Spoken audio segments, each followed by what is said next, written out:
नमस्कार। हमारे चैनल में आपका स्वागत है। मैं हूं रामचंद्र मौर्य।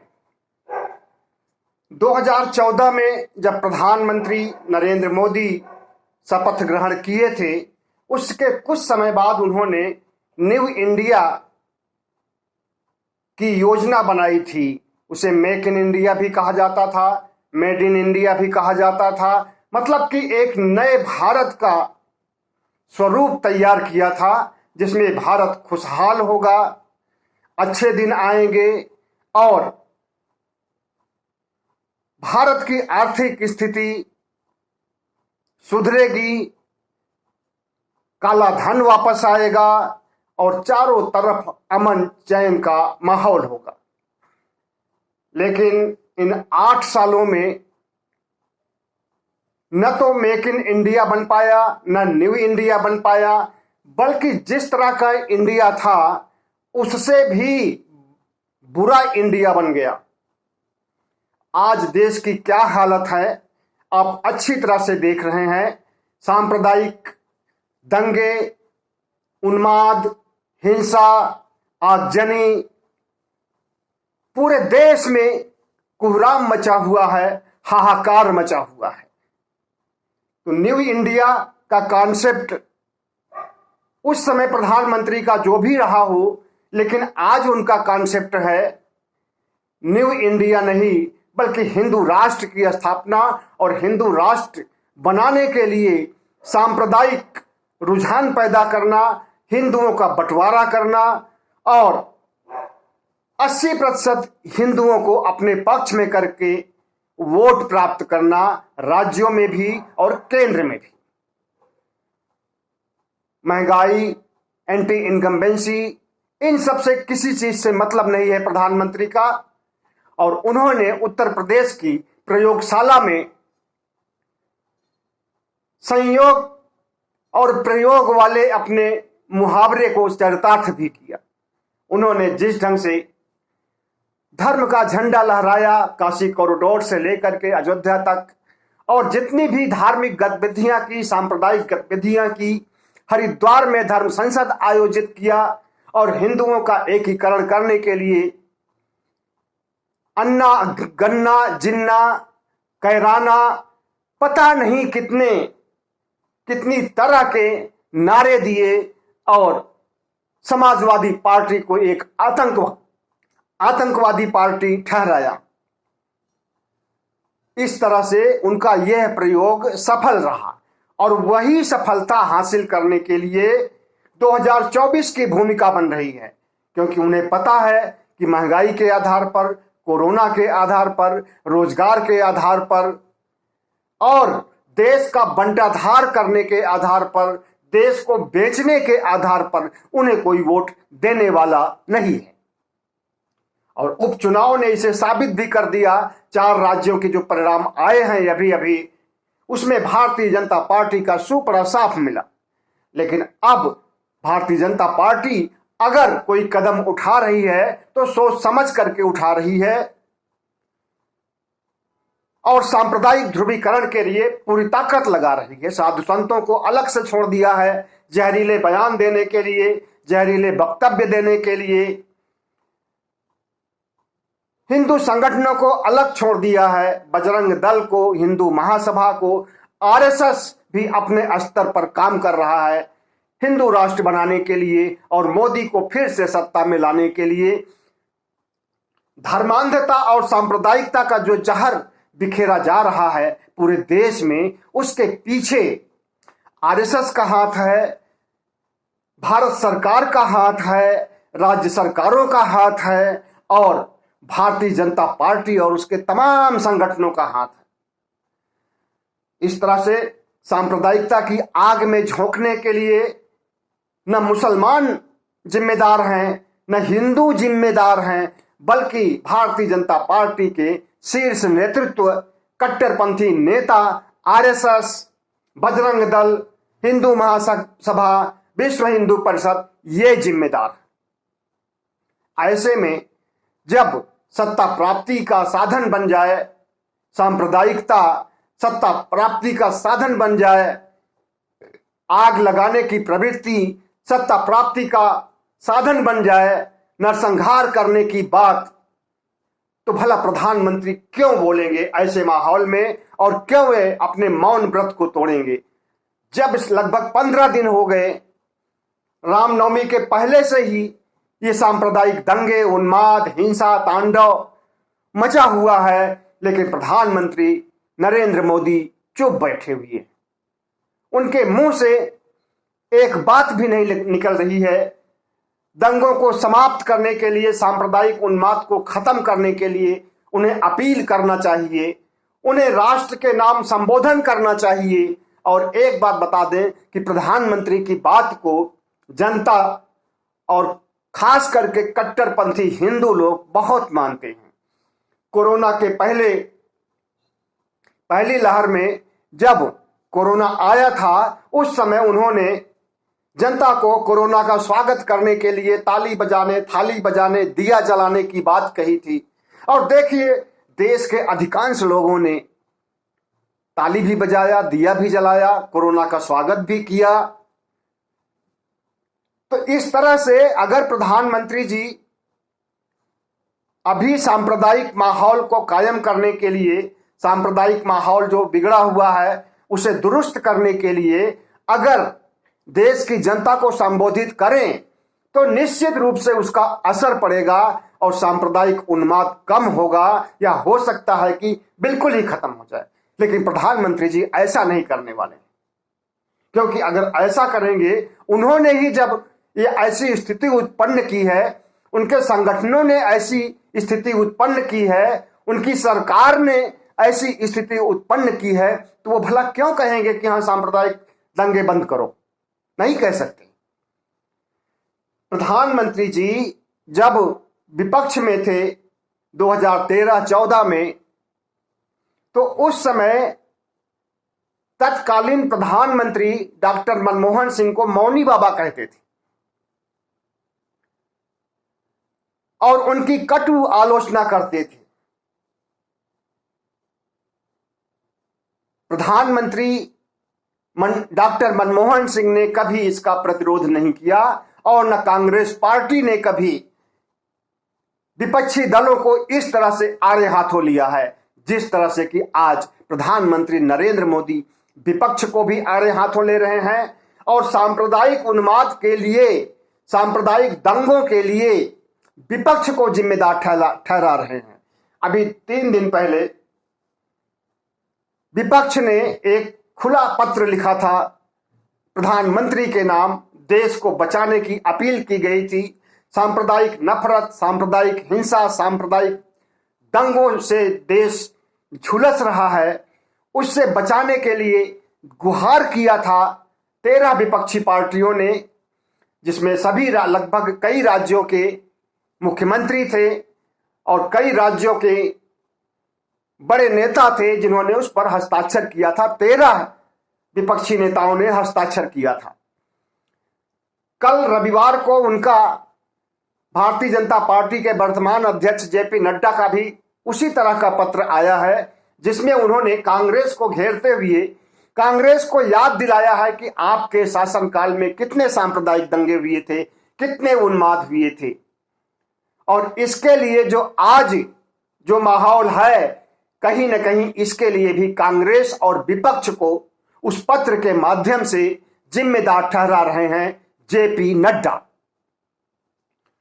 तो साथियों, अगर विपक्ष ने प्रधानमंत्री से खुला पत्र लिख करके अनुरोध किया और उसका जवाब इस रूप में आ रहा है, तो आपको मालूम होना चाहिए कि अगर कोई भी कुकर्म कांग्रेस या पूर्ववर्ती सरकारों ने किया था तो उसका दंड उन्हें मिला है और वे सत्ता से बाहर हैं। बुरी तरह से उनकी हार हुई है लोकसभा चुनाव में और आपको बहुमत दिया गया, प्रचंड बहुमत दिया गया लोकसभा के चुनाव में, इसलिए कि आप मेक इन इंडिया का प्रोग्राम लेके आए थे, आप अच्छे दिन का प्रोग्राम लेकर के आए थे, आप लोगों की खुशहाली और लोगों को 15-15 लाख रुपए देने की बात कह करके आए थे। तो आज के सांप्रदायिक माहौल के लिए विपक्ष कैसे जिम्मेदार हुआ हम नहीं समझ पा रहे। अगर विपक्ष ने 1984 में दंगे कराए थे, कांग्रेस ने कराया था, या इसके पहले दंगों की एक बहुत लंबी फहरिस्त है, कोई नई बात नहीं है कि आज के टाइम में, आज के समय में ही दंगे हो रहे हैं। आपको मालूम हो कि आजादी के बाद जब भारत पाकिस्तान का बंटवारा हुआ था, उस समय भी हिंदू मुस्लिम दंगे बड़े पैमाने पर हुए थे, और सबसे ज्यादा मौतें दंगों में अगर हुई थी तो उसी समय हुई थी। 1 लाख से अधिक मुस्लिम मारे गए थे उन दंगों में, और हिंदुओं की भी काफी बड़ी तादाद थी जो मारे गए थे। उसके बाद से दंगों का, हिंदू मुस्लिम दंगों का एक बहुत ही क्रूर और दुर्भाग्यपूर्ण इतिहास रहा है। चाहे वो भागलपुर कांड रहा हो, चाहे वो मुजफ्फरनगर, चाहे वो भिवंडी, चाहे वो दिल्ली, गुजरात 2002 में जो गुजरात में दंगे हुए थे, उसमें भी 3000 से अधिक मुसलमानों का कत्लेआम हुआ था। और 1984 में भी सिख समुदाय के ऊपर दंगों का असर पड़ा था और सिखों की बड़े पैमाने पर हत्या की गई थी। लेकिन वही सिख अपने ऊपर हुए उत्पीड़न को भूल करके फिर से कांग्रेस को लाते हैं पंजाब में, और लंबे समय तक कांग्रेस का वहां राज रहता है। लेकिन प्रधानमंत्री जी, जिस तरह से आपके समय में दंगे भड़के हैं, ये प्रायोजित दंगे हैं। उस समय जो दंगे हुए थे वो आकस्मिक दंगे थे, वो प्रायोजित नहीं थे, वो स्वतः ही स्फूर्त हो गए थे। जब इंदिरा गांधी की हत्या की गई थी तो उस समय हर हिंदुओं में रोष था, हर मुसलमानों में रोष था सिखों के प्रति। और हां, इस बात को मानना पड़ेगा कि कांग्रेस ने उन दंगों में आग में घी का काम किया था। और कोई भी पार्टी होती, अगर आपकी पार्टी होती और आपकी पार्टी के साथ इतना बड़ा हादसा होता तो आप पीछे नहीं हटते। या यूं कह सकते हैं, 1984 में अगर आपकी पार्टी होती और आपके पार्टी के नेता के साथ और तत्कालीन प्रधानमंत्री के साथ ऐसा कुछ हुआ होता तो आप कांग्रेसियों से ज्यादा उत्पात मचाते पूरे देश में। इस तरह से यह कहना कि कांग्रेस सांप्रदायिक पार्टी है और 1984 में उसने दंगे किए थे, गलत है। अगर सांप्रदायिक कोई पार्टी है, धर्मांध कोई पार्टी है और दलितों के साथ, पिछड़ों के साथ अस्पृश्यता, छुआछूत की नीति अपनाने वाली कोई पार्टी है, ब्राह्मणवादी कोई पार्टी है, संविधान विरोधी कोई पार्टी है, देश को बेचने वाली कोई पार्टी है, तो वो भारतीय जनता पार्टी। अभी कल की बात है, राहुल गांधी ने एक अमेरिकी मीडिया के माध्यम से जानकारी के अनुसार बताया कि कोरोना काल में 40 लाख से ज्यादा मौतें हुई थी और प्रधानमंत्री नरेंद्र मोदी की सरकार 5 लाख के आसपास उन मौतों का आंकड़ा पेश कर रही है। तो किसको सही माना जाए? प्रधानमंत्री जी, आपके शासनकाल में मेक इन इंडिया तो बन नहीं पाया, न्यू इंडिया तो बन नहीं पाया, बल्कि भारत की ऐसी स्थिति हो गई, आर्थिक व्यवस्था की ऐसी दुर्दशा हो गई, स्वास्थ्य के क्षेत्र में इतनी बड़ी दुर्गति हो गई कि 40 लाख से ज्यादा मौतें होती हैं। और चुपचाप आप कोरोना काल में जब मौतें हो रही थी तब भी आप मुंह पर पट्टी बांधे हुए थे और छिपे हुए थे पीएमओ में। आपके मुंह से लोगों को बचाने के लिए या स्वास्थ्य कर्मियों को प्रोत्साहित करने के लिए 2 शब्द नहीं निकल पाए थे। जब कोरोना काल का पीक खत्म हुआ था उसके बाद आप बिल से बाहर निकले थे और देश को संबोधित किया था। न तो वेंटिलेटर मिल पाया लोगों को, न दवाइयां मिल पाई, न ऑक्सीजन मिल पाया। इसके अभाव में 40 लाख से ज्यादा मौतें हो जाती हैं। और हमारे प्रधानमंत्री मेक इन इंडिया की बात करते हैं। भारत को बिगाड़ने का काम कर रही है वर्तमान सरकार, मोदी सरकार। भारत को बेचने का काम कर रही है, भारत को आग में झोंकने का काम कर रही है, भारत में हिंदू मुसलमान को आपस में लड़वाने का काम कर रही है और भारत में एक सांप्रदायिक उन्माद पैदा करके हिंदू राष्ट्र बनाने की चाहत में पूरे देश को सांप्रदायिकता के आग में झोंकना चाहती है। कितने दिनों से, लगभग 15-20 दिनों से सांप्रदायिक तांडव मचा हुआ है। हर जगह मुसलमानों के कत्लेआम की बात कही जा रही है, उनके नरसंहार की बात की अभी तक तो बातें की जा रही थी और अब प्रहार भी शुरू कर दिया गया है। मुसलमानों के मस्जिदों पर चढ़ करके भगवा झंडा फहराने की घटनाएं सामने आ रही हैं, न सिर्फ बिहार में बल्कि यहां पर जहांगीरपुरी में, जहां पर अभी सांप्रदायिकता की आग बुझ भी नहीं पाई है ठीक से, वहां पर भी मंदिर में भगवा पताका फहराने का काम शुरू किया गया था और इसी का विरोध किया था मुसलमानों ने। उसके बाद ही पथराव शुरू हुआ, उसके बाद भी दंगा शुरू हुआ, आगजनी शुरू हुआ और पुलिस सहित कुछ लोग घायल भी हुए। 8 पुलिस वालों सहित कुछ लोग घायल भी हुए थे। और आज इस समय अगर किसी की धरपकड़ की जा रही है तो मुसलमानों की धरपकड़ की जा रही। उन्हीं के मस्जिद पर झंडा फहराने का काम विश्व हिंदू परिषद करता है और तलवार, बंदूक, गदा, लाठी, तमाम तरह के औजार लेकर के शोभा यात्रा निकाली जाती है और उसमें इन औजारों का प्रदर्शन किया जाता है और भारतीय जनता पार्टी हाथ पर हाथ धरे बैठी रहती है। लोगों के जान माल की रक्षा के लिए पर्याप्त पुलिस बल भी साथ में नहीं भेजती है। आजकल तो टेक्नोलॉजी का इतना बड़ा जमाना है कि आप ऐसे शोभा यात्रा के ऊपर अगर ड्रोन लगा दिए होते तो पूरी रिकॉर्डिंग हो जाती उसमें कि किसकी गलती है, किसकी गलती नहीं है। और अगर गलती पकड़ में आती तो उस संप्रदाय को, चाहे भले ही मुस्लिम हो, भले ही हिंदू हो, भले ही तीसरे धर्म के लोग हों, उनकी अच्छी तरह से खातिरदारी की जानी चाहिए और ताकि वो आगे कभी इस तरह के दंगे भड़काने की कोशिश न कर सके। लेकिन ऐसा नहीं हुआ। पर्याप्त मात्रा में पुलिस बल भी नहीं दिया गया था। बाद में जब दंगा भड़कता है उसके बाद पुलिस की फौज उतरती है। लेकिन अब पता चल रहा है कि विश्व हिंदू परिषद ने जो शोभा यात्रा निकाली थी जिसमें हथियारों का प्रदर्शन किया गया था, जय श्री राम के नारे लगाए गए थे, मुसलमानों के खिलाफ नारे लगाए गए थे, उसकी तो परमिशन ही नहीं मिली थी। उस जुलूस की, उस शोभा यात्रा की परमिशन दिल्ली पुलिस ने नहीं दिया था। और अगर परमिशन नहीं दिया गया था, वो शोभा यात्रा गैर कानूनी था, तो सबसे पहले शोभा यात्रा निकालने वाले और शोभा यात्रा में शामिल होने वाले सभी कट्टरपंथी हिंदुओं को गिरफ्तार किया जाना चाहिए।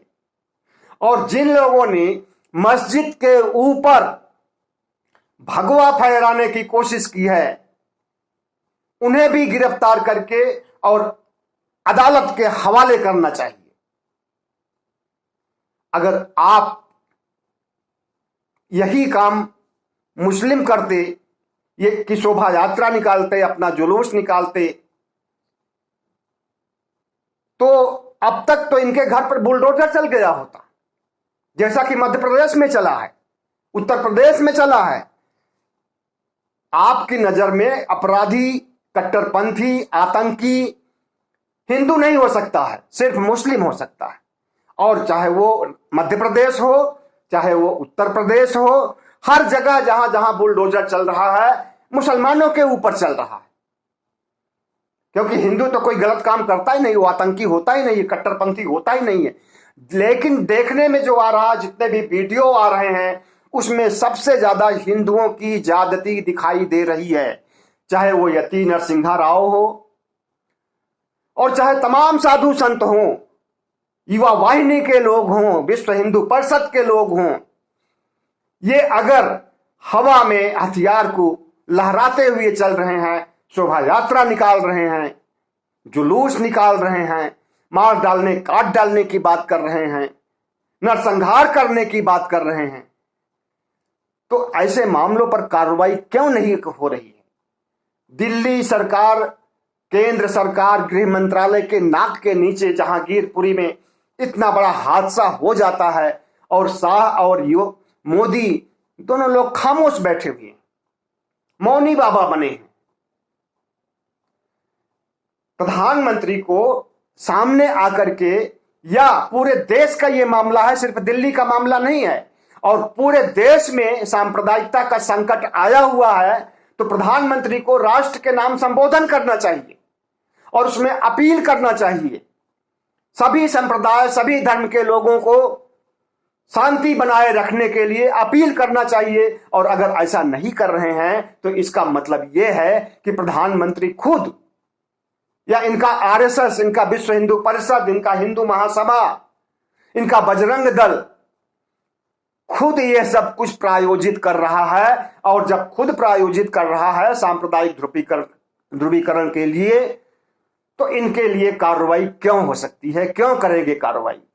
मुसलमान अगर कोई अपराध नहीं करता है, उसके ऊपर कार्रवाई हो जाती है, उसके ऊपर बुलडोजर चल जाता है, उसे अदालत में पेश कर दिया जाता है, छूट जाता है अदालत से, क्योंकि कोई गुनाह तो किया नहीं है उसने। लेकिन हिंदू कितना बड़ा सांप्रदायिक हो जाए, कितना नरसंहार करने की बात करे, कितना जय श्री राम बुलवाने के लिए लिंचिंग करे, कितना मस्जिदों पर चढ़ करके वो क्यों ना भगवा फहराने की कोशिश करे, वो इनकी नजरों में अपराधी नहीं है, वो इनकी नजरों में दोषी नहीं है। तो ऐसे प्रधानमंत्री की छवि को बिगड़ने से कोई नहीं रोक सकता है। और जिस तरह से विदेशों में, खास करके अमेरिका में, फ्रांस में, जर्मनी में भारत सरकार की भद्द पीट रही है, वो सब बाद में पता चलेगा, बल्कि इसके साइड इफेक्ट आने भी लगे हैं। अमेरिका ने खुल करके विरोध किया है कि सांप्रदायिकता पर, मुसलमानों के मानवाधिकारों पर अमेरिका ने भारत को सावधान किया है और ऐसी हरकतों से बाज आने की बात कही है। तो साथियों, भारत में जो कुछ चल रहा है और जो कुछ होने वाला है और जो कुछ हो चुका है, वो बहुत ही दुर्भाग्यपूर्ण है। आपको भी सोचना चाहिए कि सरकार को अपनी बात को मनवाने के लिए, सांप्रदायिक उन्माद को खत्म करने के लिए, आपसी वैमनस्य और हिंदू मुस्लिम का कार्ड खेलने के लिए सरकार को रोकने के लिए कोशिश करनी चाहिए। हमारे चैनल को